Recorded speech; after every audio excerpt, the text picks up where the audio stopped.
So Jessica, Louisville, Kentucky, that entire area. Talk to us a little bit, because we've been asking folks about the pandemic. What is it about your destination that made it super exposed? Is there anything about your destination or the type of tourism you do that kind of gave you a leg up on competition during this time? Just give us kind of a 30,000-foot view of how you guys survived the last, what seems like 40 years? 40 years, going on 46, 7. So the pandemic in Louisville presented some opportunities and challenges, I think not unlike any other of our friends in other cities and states. But, one thing that Louisville is from a destination standpoint, we're fairly unique is we have a really distinctive meetings and conventions market, and we have a very distinctive leisure segment and market. And obviously with COVID and with the pandemic, our meetings and conventions market very much struggled and still as did everybody. Yeah. But what it did present was just how much our leisure market really showed the opportunity for future growth and development. And what we saw there was really, the interest in the city largely around bourbon and bourbonism.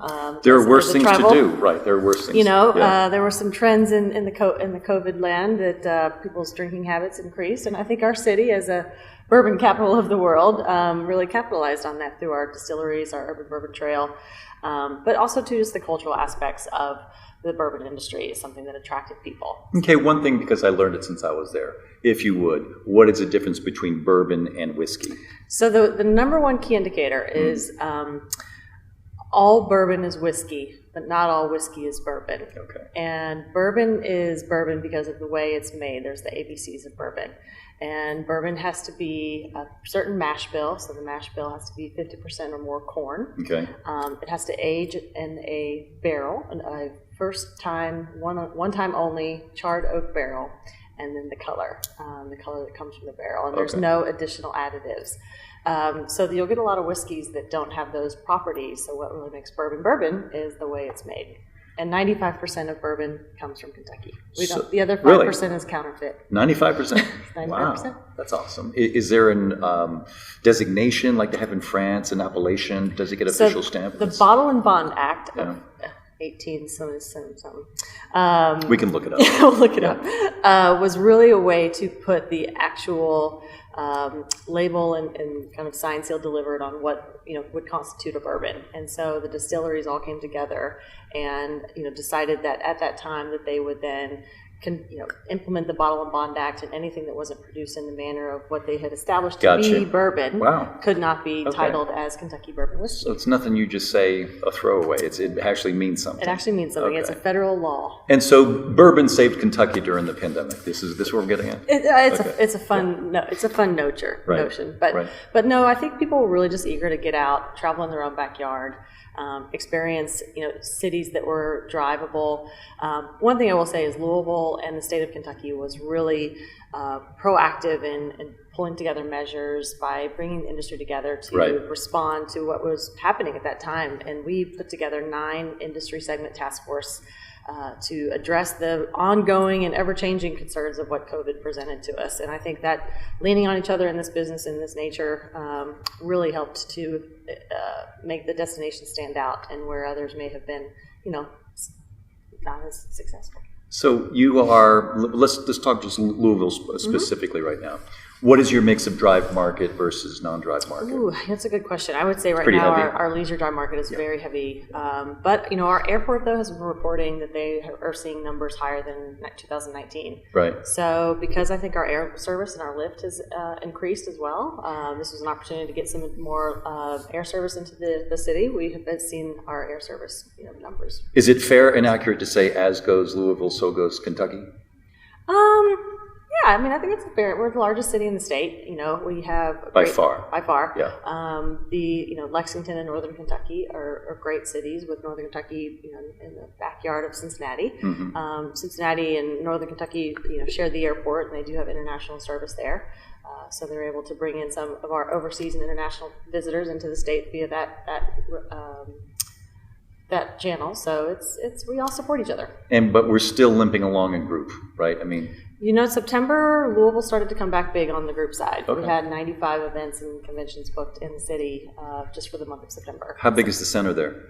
We are the 5th largest center in the country. Really? Mm-hmm. Wow. Kentucky International Convention Center and the Kentucky Exposition Center. The things you learn. Yeah, so we host a lot of large farm machinery shows, a lot of mechanical, heavy industry shows because of just the size and nature of the space that we have. Yeah. So tell me about the larger group that you guys belong to. South, what is it called? We're Travel South International. Travel South. So explain what Travel South is and what is your relationship to Travel South? Travel South is 9 southern states that the governors came together to collectively leverage and pull their resources to be able to market the destination internationally. And so the organization with these 9 states led by the state tourism directors kind of function as a way to build programming through overseas outreach, trade show presence. So you have shared representation. Shared representation, and then each year they host an annual marketplace with just Travel South International. So operators how does that are work, selling though? this It out. seems like there'd be a lot of like frenemy type, and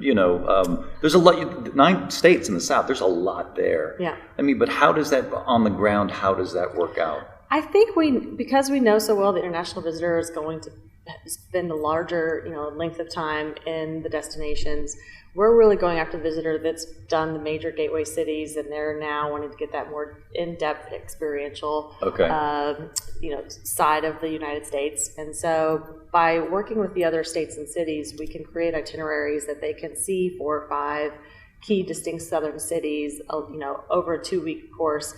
And so it's kind of the old saying, you've got to hitch your wagons to the right partners. It's a good Southern saying, right? It's a good Southern saying. Or Western. And so by having, partners like Nashville and Memphis and New Orleans, where we know our FIT traveler is going to be hitting those cities and independently doing so, then, we can then sell ourselves as a collective whole rather than just us going out saying, come to Kentucky, because our average visitor stays, 2 or 3 nights. And Europeans love that, the Southern tour, don't they? So we really pull together from that perspective, and that has really, I think, helped us to gain more market share where doing it on our own we wouldn't be able to. So we're coming up, toward the last quarter of this year. What is Louisville looking like in terms of occupancy or rate, or just overall economic impact for tourism by the end of 21? I think our rate has been slowly getting up there. ADR is not fully recovered yet to the numbers we saw in 2019. And it probably won't be. And it probably won't be for a while. In 2019, Louisville hosted 19 million visitors annually. Yet to be seen what this year will bring, but our occupancy rates are around the 60% level right now, 70% kind of in the summer months. September has a little bit of dip off. Yep. October, November looking really good. Fall is a really popular time of year.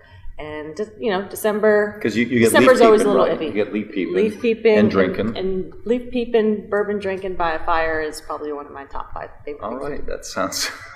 It sounds like a place I would like to be. Hopefully this fall. And any big news, any huge events, anything coming up that we need to know? This weekend we'll host Louder Than Life. It is a heavy rock band concert, largest in the world. It's spread out over 4 days.